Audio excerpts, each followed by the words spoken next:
Es ist einfach nass und kalt. Das macht keinen Spaß.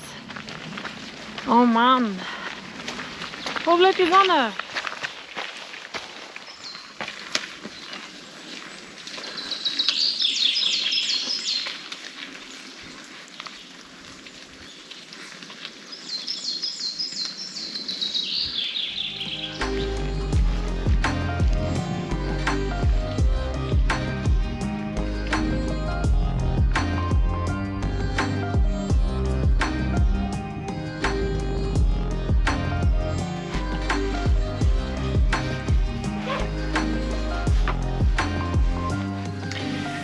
Ja, eigentlich wollten wir nur kurz zur Quelle Wasser aufnehmen. Wir haben nämlich nichts mehr. Und jetzt sitzen wir hier, weil wir haben doch entschieden, wir müssen uns mal irgendwie kurz aufwärmen. Wir sind jetzt auf knapp 900 Meter irgendwas. 985. Ah ja, steht da. Steht da, perfekt. Und es ist arschkalt. Also was sagt Temperatur? Wetterdienst sagt gefühlt 2 Grad. Ja, das würde hinkommen. Und es ist saukalt. Die Hände sind saukalt. Also es ist irgendwie alles wirklich doof.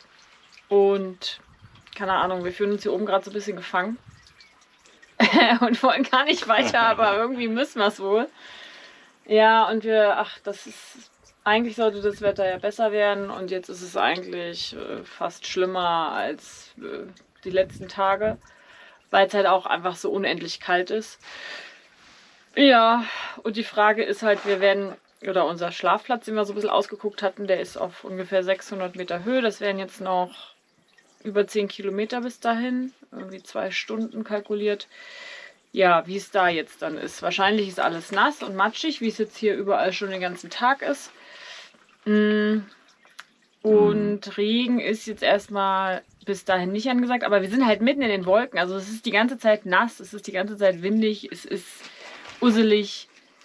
Ich weiß nicht, ob es auf 600 Meter Höhe weniger Wolken hat, keine Ahnung. Also die Aussichten sind echt nicht so geil. Es ist mit Tal auch wirklich nicht so einfach, weil man wollte doch einfach nur eine schöne Zeit haben. Und es ist einfach jeden Tag so ein Driss. Ja. Wir wärmen uns jetzt noch mal ein bisschen weiter auf. Es ist jetzt übrigens 4 Uhr. 16 Uhr. Also auch schon recht spät. Naja, wir gucken mal. Wir halten euch auf dem Laufenden.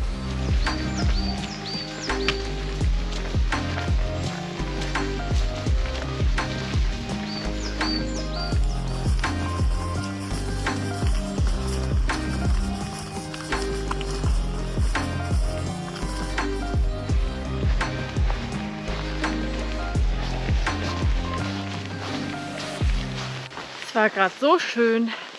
Es war ein ganz toller Trail. Die Sonne kam ein wenig hervor, hat zwischen den Bäumen durchgeblitzert. Wir sind ganz toll dem GR gefolgt, einem roten Schild.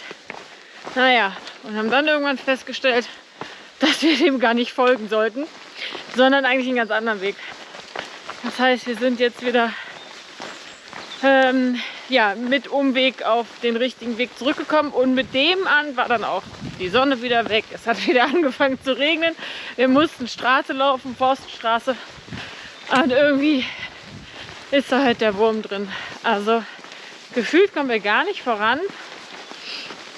Und es fängt immer wieder an zu regnen. Und es ist immer wieder so Kaltfronten. Ja, und jetzt haben wir noch 6 Kilometer auf der Uhr.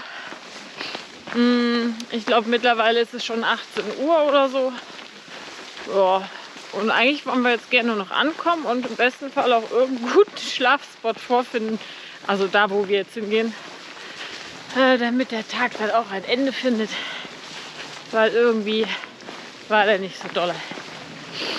Naja, wir machen auf jeden Fall mal weiter und gucken, dass die restlichen 5-6 Kilometer besser laufen.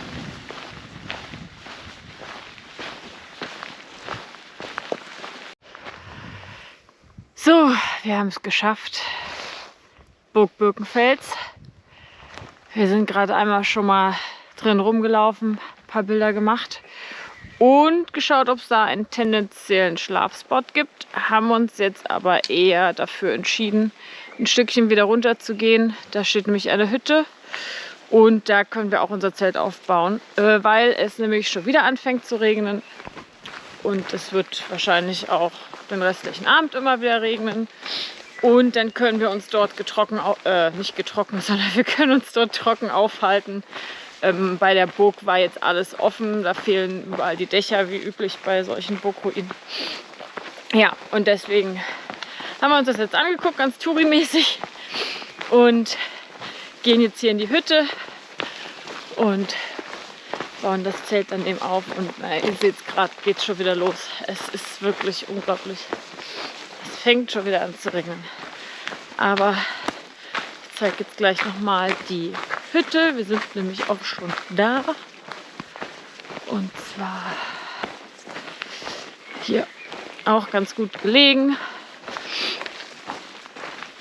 Hier, wenn wir das Zelt aufbauen, sind wir auch nochmal ein bisschen geschützt und haben dann hier genug Möglichkeiten, uns heute aufzuhalten.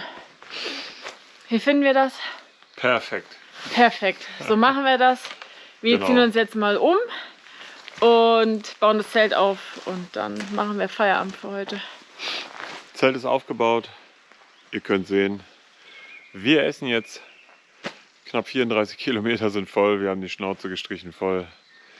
Und deswegen sagen wir jetzt guten Appetit. Bis morgen. Ciao, ciao.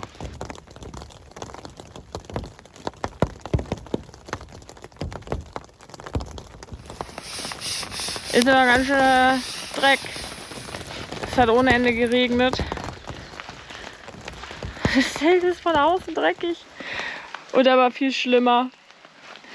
Es hat einfach den Dreck auch unten überall gegen geschleudert. Also es sieht wirklich aus wie Sau. Wir wissen gar nicht, wie wir es richtig sauber kriegen sollen. Weil wir auch nicht mehr so viel Wasser haben. Und das wird jetzt hier schon noch ein ganz schöner Act. Scheiße. Ansonsten haben wir ganz gut geschlafen, aber ich glaube, es hat wirklich die ganze Nacht geregnet. Ah ja, und dadurch, dass wir natürlich die ganze Zeit in der Wolke sind, hört es ja auch nicht auf, nass zu sein. Ist ja klar.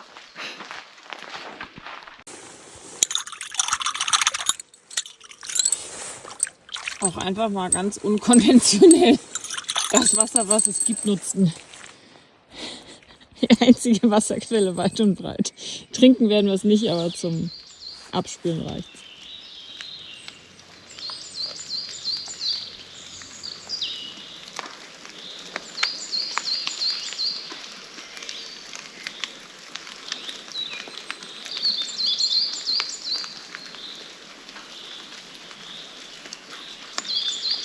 Es hat letzte Nacht sehr viel geregnet. Das Zelt ist nicht nur nass, sondern auch sehr, sehr dreckig. Der einzige Punkt, wo es hier im Wald noch trocken ist, ist da, wo unser Zelt stand. Wir haben es jetzt in der Hütte hinten aufgehängt. Haben noch ein bisschen Zeit. Wir haben heute nur 25 Kilometer, so haben wir ein bisschen Zeit, um das Zelt zu trocknen noch. Und dann geht es für uns gleich weiter. Wir brauchen dringend Wasser. Wir machen gerade Müsli mit dem letzten Schluck Wasser. Es gibt noch so einen Touristenspot, ich weiß gerade nicht, wie er heißt hier. Irgendwie eine Stunde laufen. Da können wir Wasser holen. Und dann geht es für uns weiter nach Bar, wenn das so ausgesprochen wird. Und dort suchen wir uns einen Café, holen uns was Leckeres zu essen und dann geht es auch schon weiter. Und deswegen würde ich sagen, bis später und ciao. So, wir haben es jetzt geschafft. Wir sind endlich losgekommen. Es ist mittlerweile jetzt auch 11 Uhr. Wird also Zeit, dass wir in die Püschen kommen und ein paar Kilometer machen. Unser erstes Ziel ist jetzt ein Chateau. Namen habe ich vergessen, ist aber nicht schlimm. Wir hoffen da nochmal auf einen Kaffee und ganz wichtig, wieder Wasser aufzunehmen. Wir haben nämlich nichts. Akkuschwach. Dann nochmal. Ja, Wasser. Wir haben noch jeder vielleicht 200 Milliliter. Das müssen wir also auffüllen. Und von da aus gucken wir dann, wie es weitergeht. Mal die gleiche Scheiße hier. Schon wieder der Weg gesperrt. Mann.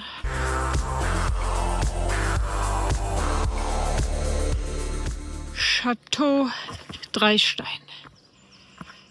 Und für uns weiter bergauf. Je passe toutes les nuits à marcher dans les rues et je laisse mon ennui le long des avenues. Je passe toutes les nuits de comptoir en comptoir où nos soirées de folie se rappellent à ma mémoire. La nuit est claire et pas à pas les heures passent une à une. So, wir sind hier Mont-Saint Odile. Haben eine kurze Kaffeepause gemacht. Ja, eigentlich war sie sogar was länger. Und alle Annehmlichkeiten genutzt, die es gab. Toilette, Wasser auffüllen. Naja, was man halt so macht. Gesicht gewaschen. Und jetzt geht's wieder weiter. Wir haben noch ein ganzes Stück vor uns und hat schon so viel Zeit vertrödelt. Deswegen machen wir jetzt mal ein bisschen Ballett. Bis dann.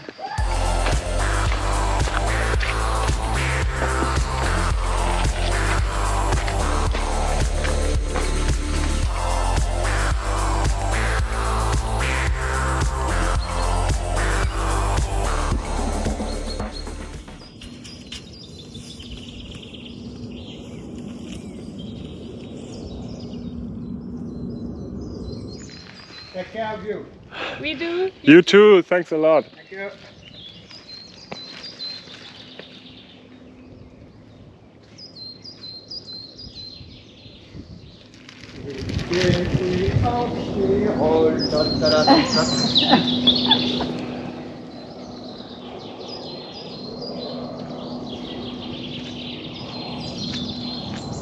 So, jetzt werden wir aber auch endlich mal belohnt. Mit Aussicht und Sonne. In Kombination hat man das ja, glaube ich, so gut wie noch gar nicht. Aber es ist herrlich. Also die Sonnenstrahlen tun total gut. Es ist richtig schön warm. Der Himmel strahlt. Ja. Und wir sehen auch noch mal ein bisschen was. Das ist schon ganz geil. Und vor allem sehen wir sogar den Rhein. Also ihr seht es wahrscheinlich nicht, aber irgendwo da hinten ist er. Ist schon ganz schön hier.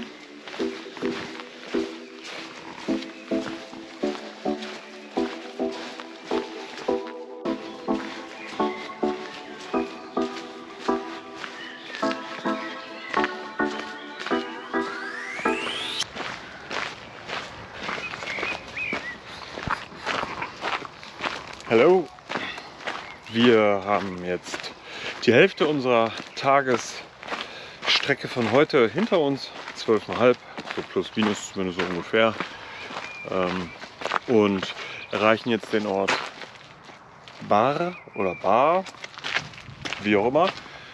Und dort gucken wir mal, ob es irgendwas Interessantes für uns noch auf dem Weg gibt, zu trinken oder zu essen, und sehen dann zu, dass wir dort hinten wieder den Hügel oder den Berg hochkommen.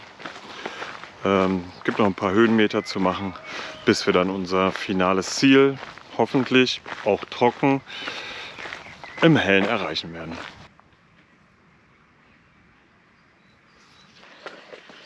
So, wir haben Bar schon wieder vor einiger Zeit verlassen. Sind dann entlang einiger Weinberge gelaufen. Durch einen nächsten kleinen Ort. Oh, das war auch ganz süß. Ich weiß aber ehrlich gesagt auch schon wieder nicht mehr, wie es heißt. Und jetzt quälen wir uns den nächsten Berg hoch. Ganz schöne matschige Angelegenheit. Der Regen der letzten Tage hat hier auf jeden Fall seine Spuren hinterlassen. Und insgesamt ist das heute irgendwie auch alles komisch. Komische Wege teilweise. komische Routenführung und unsere ausgerechneten Kilometer stimmen eigentlich nie. Es ist jetzt auf jeden Fall noch ein ganzes Stück, ich glaube fast 10 Kilometer bis zum ausgemachten Ziel. Es ist jetzt aber, glaube ich, schon 18 Uhr oder 17 Uhr. Von dem her schauen wir doch mal, wo wir letztendlich heute Abend rauskommen. Die gute Nachricht ist, es hat schon seit einer Weile nicht mehr geregnet. Wobei die Wolken teilweise auch was anderes sagen. Ui. Also durch dieses Örtchen sind wir gerade durch. Und man sieht, die Wolken sind noch nicht so davon überzeugt, dass es das jetzt war mit dem Regen.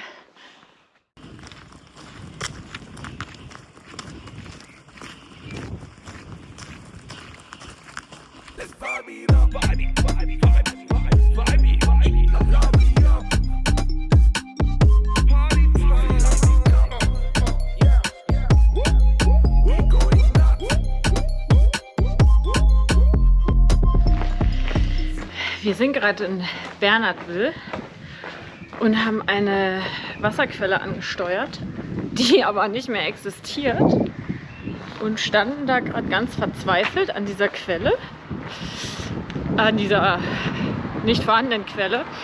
Und eine Bewohnerin hier hat uns scheinbar angesehen, dass wir auf der Suche nach irgendwas sind.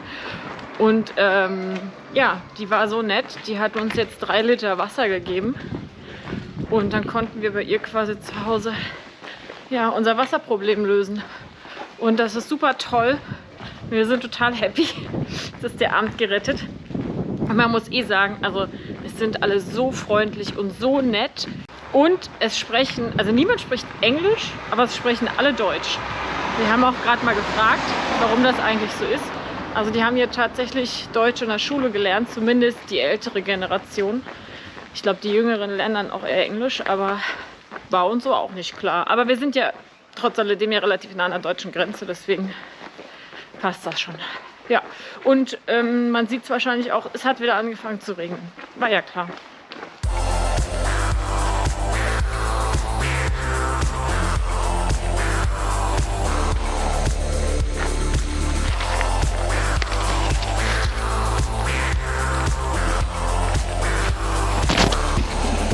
Am Ende des Tages wird es nochmal richtig schön.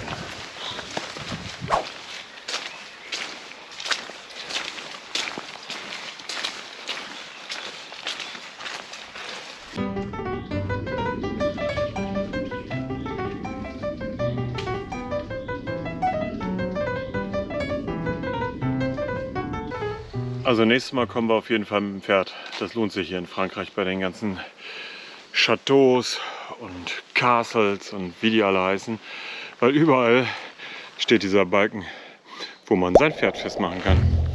Richtig cool.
So, Friends, wir sind endlich angekommen.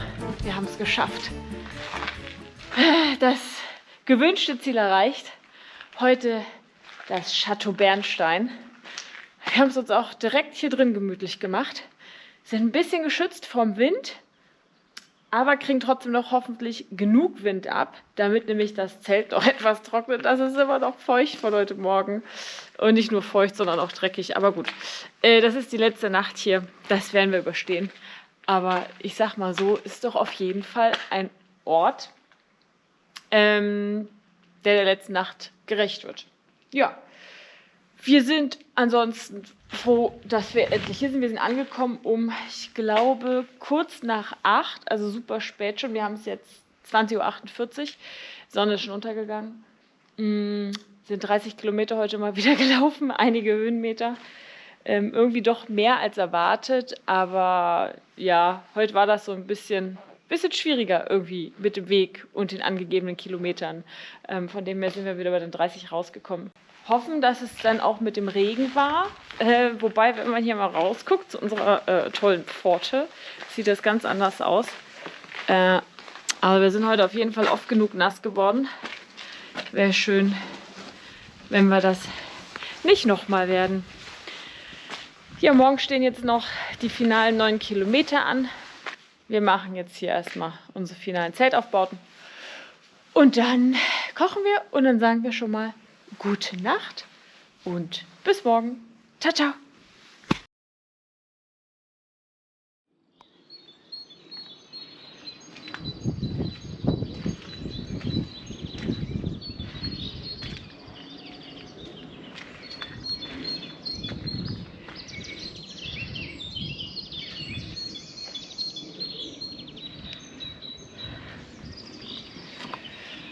Good morning, friends.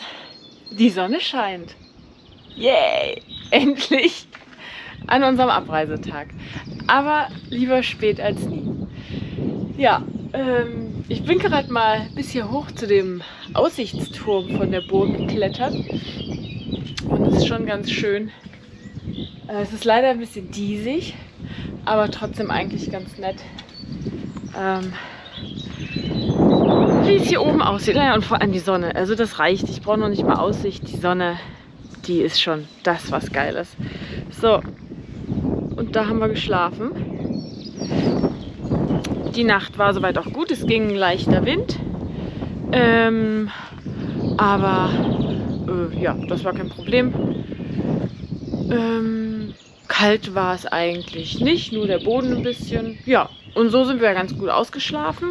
Wir werden jetzt die letzten Kilometer aufmachen nach Sélestat. Dort fährt unser Zug wieder nach Wissembourg über Straßburg. Ja, wird, denke ich mal, so 1,5 Stunden dauern. Und dann war es das auch schon. Ich werde jetzt wieder nach unten gehen.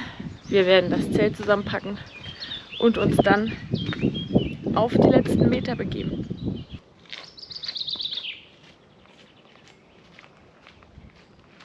Es ist 8:30 Uhr und wir haben jetzt soeben das Château Bernstein verlassen und sind jetzt direkt auf dem Weg nach Châtenois. 8,6 Kilometer.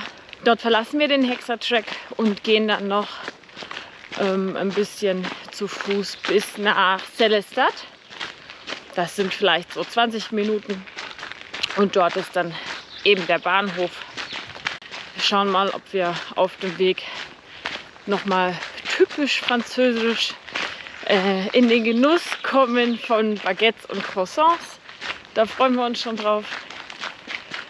Ja, und wir gucken jetzt mal, was noch die restlichen Kilometer für uns haben. Auf jeden Fall, es ist strahlend blauer Himmel. Wir sind total glücklich und happy und genießen den Sonnenschein und die Wärme. Und freuen uns, das jetzt eben noch auf die letzten Meter genießen zu können.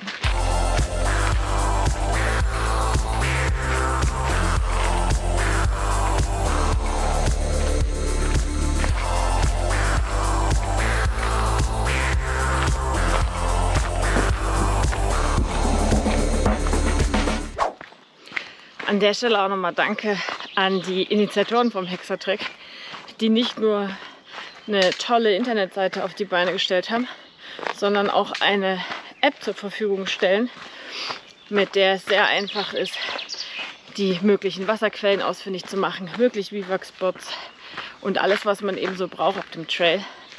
Das ist schon wirklich eine tolle Geschichte, macht Spaß. Und auch nochmal danke an alle Menschen, denen wir auf dem Track begegnet sind.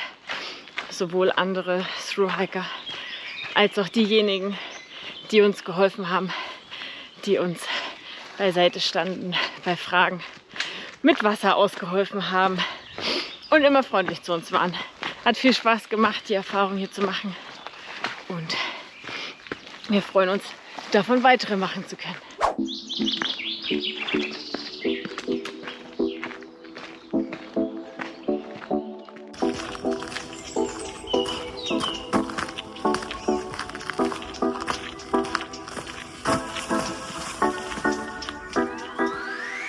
So, wir sind schon ein paar Kilometer gelaufen, sind jetzt schon in der Nähe von Châteaunois und sagen an der Stelle auch schon mal au revoir an euch. Es war eine super coole Erfahrung auf dem Hexatrek bis hierher. Die ersten 200 Kilometer haben uns gefordert, vor allem das Wetter. Es war mehr als nass und es hat aber sehr, sehr viel Spaß gemacht. Wir werden auf jeden Fall weitermachen, die erste Sektion irgendwann beenden. Nicht dieses Jahr, da stehen andere Abenteuer auf dem Programm, aber sicherlich in naher Zukunft.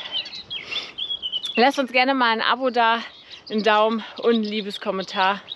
Und dann sehen wir uns einfach beim nächsten Mal wieder. Wir sind hier mit raus. Ciao, ciao.